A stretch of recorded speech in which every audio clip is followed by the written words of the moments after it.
శ్రీమదాంధ్ర మహాభారతము ఆది పర్వము.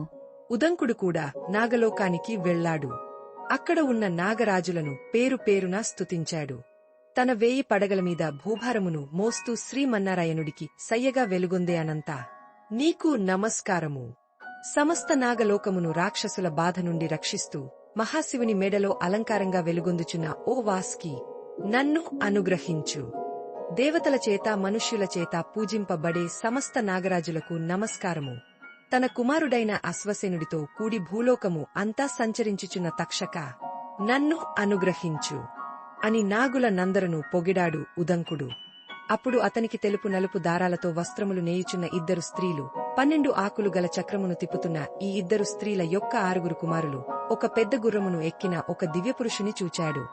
ఆ దివ్యపురుషుడు ఉదంకుని చూచి, ఉదంకా, నీకు ఏమి వరం కావాలో కోరుకో అని అడిగాడు.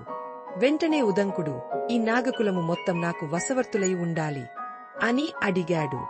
అలాగైతే నువ్వు వచ్చి ఈ గుర్రం చెవిలో గట్టిగా ఊదు అని అన్నాడు ఆ దివ్యపురుషుడు. వెంటనే ఉదంకుడు పోయి ఆ గుర్రం చెవిలో గట్టిగా ఊదాడు. అప్పుడు ఆ గుర్రము శరీరము నుండి భయంకరమైన అగ్ని జ్వాలలు పుట్టి నాగలోకమును చుట్టుముట్టాయి.